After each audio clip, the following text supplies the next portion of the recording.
Hola compañeros, nosotros somos el equipo 8 y nosotros les vamos a presentar los siguientes temas.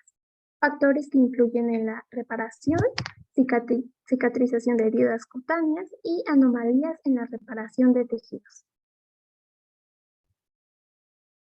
Bueno, como primer punto, les hablaremos acerca de los factores que influyen en la reparación. Y bueno, para esto vamos a tener que estos factores van a afectar la calidad del proceso en cómo se va a reparar el tejido, ya que como sabemos, pues el tejido debe de ser reparado después de cualquier daño y bueno, va a haber algunos impedimentos o como bien se menciona aquí, algunos factores que van a impedir este proceso. El primero de ellos va a ser la infección, que bueno, la infección va a ser una de las causas más importantes de retraso de la cicatrización y bueno, esto va a prolongar la inflamación y puede incrementar el alcance de la lesión tisular a nivel local. Como segundo punto va a ser la diabetes, que bueno, como sabemos, la diabetes va a ser un trastorno metabólico y va a afectar la reparación de tejidos. Y bueno, la principal causa sistémica de cicatrización anómala de heridas, pues va a ser la diabetes. Como factor número 3 va a ser el estado nutricional. ¿Y este por qué? Porque va a tener la alimentación, va a aportar ciertas vitaminas, que es en este caso la vitamina C.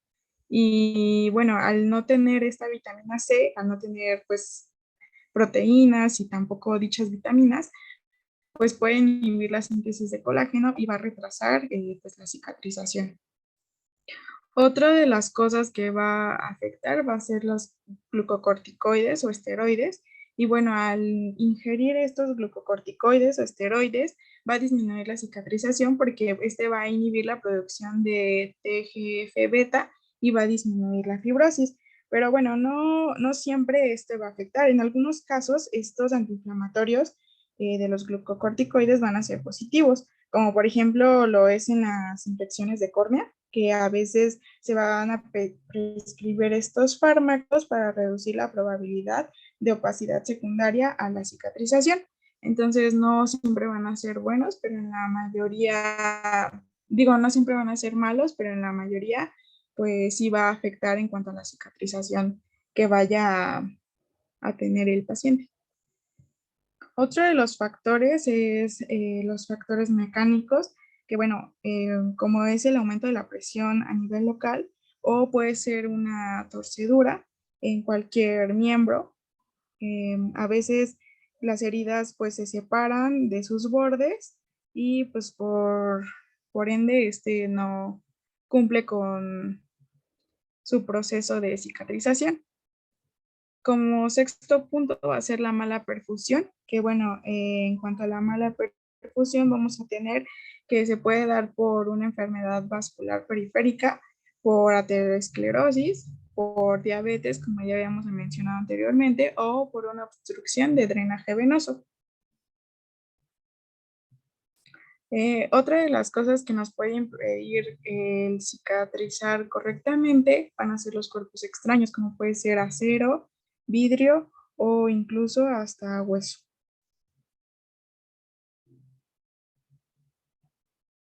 Perdón. Y bueno, en el punto 8 vamos a tener el tipo y el alcance de la lesión tisular.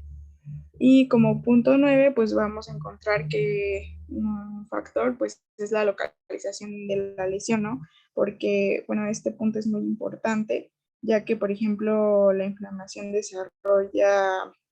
se desarrolla en espacios tisulares y produce abundantes exudados. Entonces va a depender de dónde se localice la lesión para que ésta pueda cicatrizar.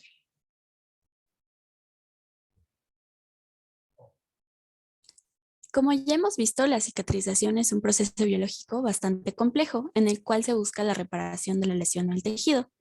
Y ahora que ya conocemos los mecanismos y factores que intervienen en este proceso, podemos discutir algunos ejemplos.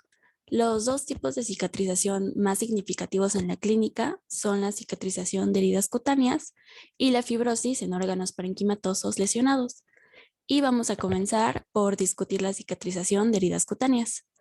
Para esto es importante que sepamos que en función de la naturaleza y el tamaño de la lesión, se puede originar una cicatrización por primera o por segunda intención.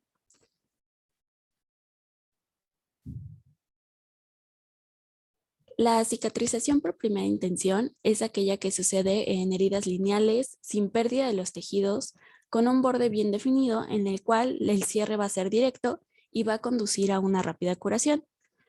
Es por ello que el prototipo para explicar esta lesión es una incisión quirúrgica limpia, sin ninguna infección, que haya sido aproximada mediante suturas quirúrgicas. Entonces, lo que va a caracterizar a esta lesión es que solo afecta la capa epitelial y su principal mecanismo de reparación es la regeneración epitelial. Es así que la cicatrización por primera intención va a comenzar con una incisión que va a causar solamente una discontinuidad en la membrana basal epitelial y muerte de algunas células, muy poquitas, del tejido epitelial y conjuntivo. Esta herida va a inducir rápidamente a la activación de las vías de la coagulación para formar un coágulo sanguíneo que se va a ubicar en la superficie de la lesión.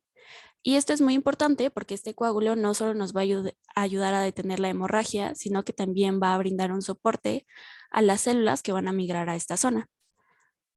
Después de 24 horas es posible ver neutrófilos en el borde de la lesión, lo que nos dice que están migrando hasta este coágulo. Y también en este tiempo es en que las células basales epiteliales van a comenzar a proliferar desde los bordes de la lesión.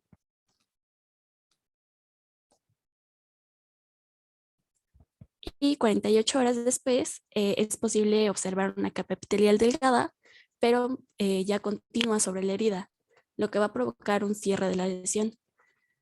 Es importante también que recordemos que los neutrófilos tienen una vida media muy corta y para el tercer día de la herida estas células ya van a ser reemplazadas totalmente por macrófagos.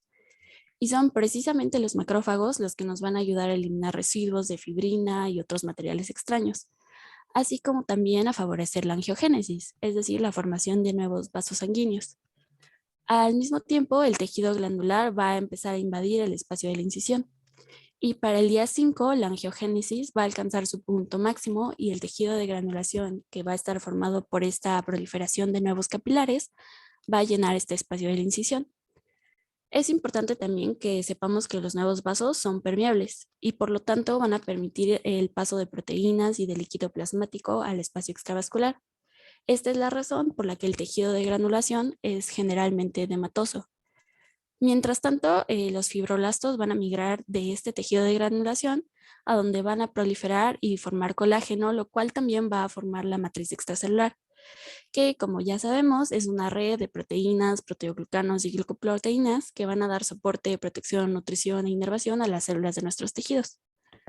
Al llegar a la segunda semana se va a presentar una acumulación continua de colágeno y de fibroblastos, mientras que el infiltrado leucocítico, el edema y la vascularización van a ir reduciéndose, hasta que al final del primer mes ya podemos observar una cicatriz conformada por tejido conjuntivo que va a estar cubierta de una epidermis normal y ya no podemos saber la presencia de células inflamatorias.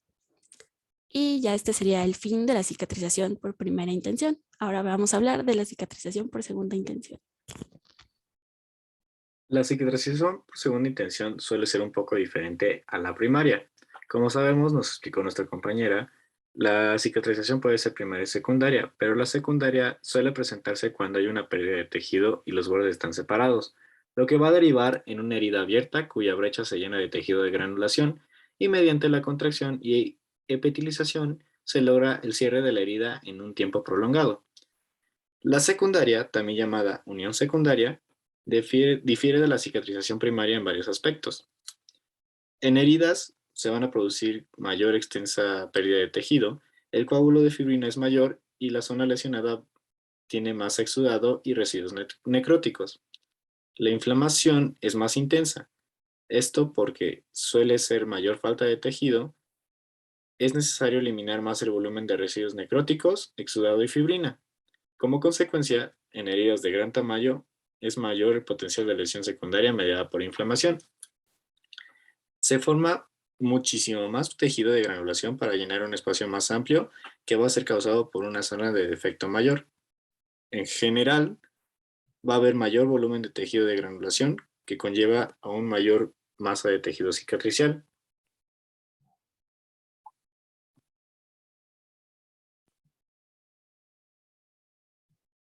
También, al principio, se empieza a formar esta matriz provisional que contiene fibrina, plasma y fibronectina, además de un colágeno de tipo 3. Hacia la segunda semana, esta es reemplazada por otra matriz que está compuesta fundamentalmente por colágeno de tipo 1. Por último, el entramado original del tejido de granulación se empieza a convertir en una cicatriz avascular que tiene un color un poco más claro. Los anexos cutáneos destruidos de la línea de incisión se empiezan a perder de manera permanente. Hacia el final de este primer mes, la cicatriz se empieza a formar por tejido conjuntivo celular desprovisto de infiltrado inflamatorio cubierto de epidermis intacta. La contracción de esta herida empieza a ayudar a cerrar esta misma, disminuyendo la separación entre los bordes dérmicos y la superficie de la herida. Como consecuencia, se empieza a tener una importante característica en la cicatrización por una unión secundaria. Esta contracción de esta herida va a implicar una formación de una red de miofibroblastos, que son fibroblastos modificados con propiedades contráctiles.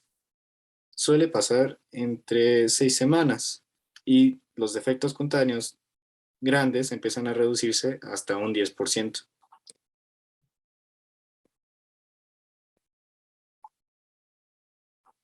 Luego tenemos la resistencia de la herida.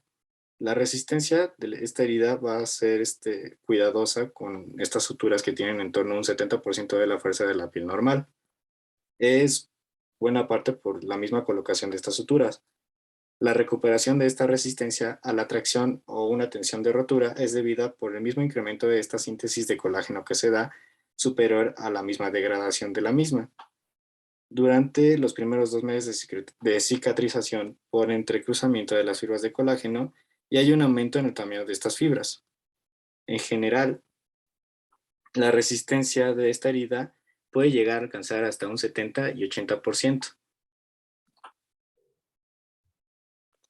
Para continuar, tenemos la fibrosis de órganos parenquimatosos.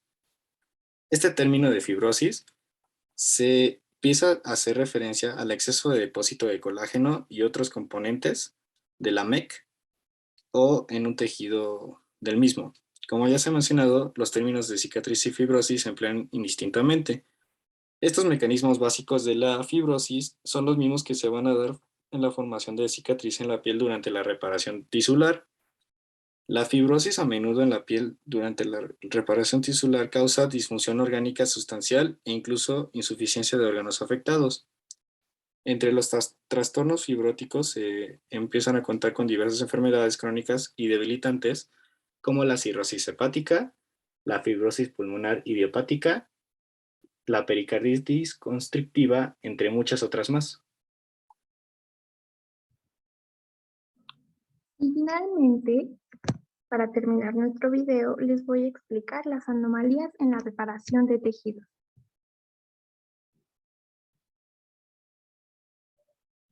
Las complicaciones de la reparación tisular tienen su origen en anomalías de cualquiera de los componentes básicos del proceso, como formación de cicatriz defectuosa, exceso de formación de componentes reparadores o desarrollo de contracturas.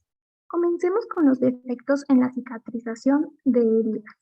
Estos defectos se observan en numerosas situaciones clínicas por factores locales y sistémicos. A continuación les voy a explicar algunos ejemplos comunes. Comencemos con las úlceras venosas en las piernas. Estas se desarrollan con mayor frecuencia en ancianos como consecuencia de hipertensión venosa crónica, que puede ser causada por venas varicosas graves o por insuficiencia cardíaca congestiva. Los depósitos de pigmento de hierro, hemosiderina, son debidos a la lisis por eritrosis, y estos son bastante frecuentes y pueden acompañar a la inflamación crónica. Estas úlceras no cicatrizan por falta de aporte de oxígeno al lugar en el que se desarrollan. A continuación, vemos las úlceras por presión.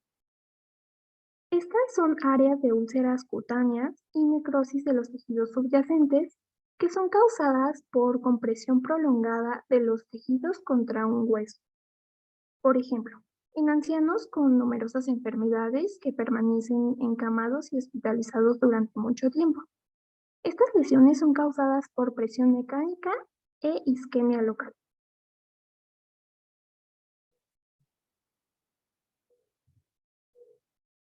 Ok, a continuación les explicaré las úlceras arteriales. Estas se desarrollan en personas con aterosclerosis de arterias periféricas, en especial asociadas a diabetes. La isquemia produce atrofia y también produce necrosis en la piel y en los tejidos subyacentes. Las lesiones suelen ser bastante dolorosas para los pacientes. Seguimos con las úlceras diabéticas. Estas afectan a las extremidades inferiores, en particular a los pies. En ellas hay necrosis tisular y falta de cicatrización como consecuencia de la enfermedad vascular causante de isquemia, neuropatía, anomalías metabólicas, sistémicas e infecciones secundarias. Desde el punto de vista histológico, podemos ver que las lesiones se van a caracterizar por úlceras epiteliales, como en la imagen del lado izquierdo, y por un extenso tejido de granulación de la dermis subyacente, en la imagen del lado derecho.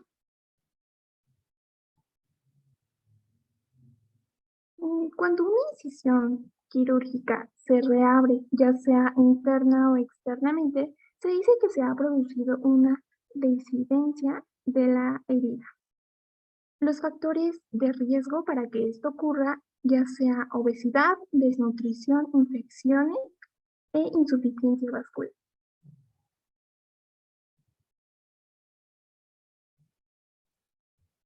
Ahora continuamos con la cicatrización excesiva.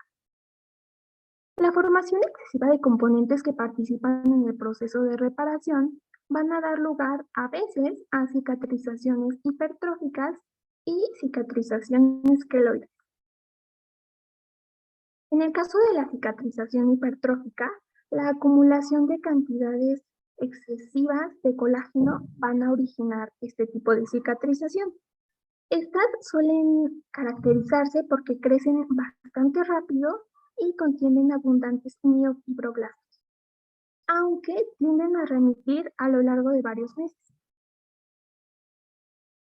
En el caso de la cicatriz queloide, es cuando el tejido cicatrizal crece más allá de los límites de la herida original, es decir, va a invadir epitelio que nada tiene que ver con la herida.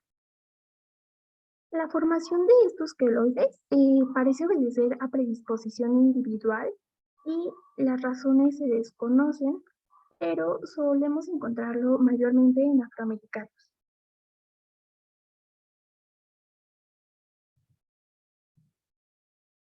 Continuamos con la granulación exuberante. Esta es otra alteración de la cicatrización y va a consistir en la formación de cantidades excesivas de tejido de granulación. Este tejido va a protruir por encima del nivel de la piel circundante y va a bloquear la reepitelización.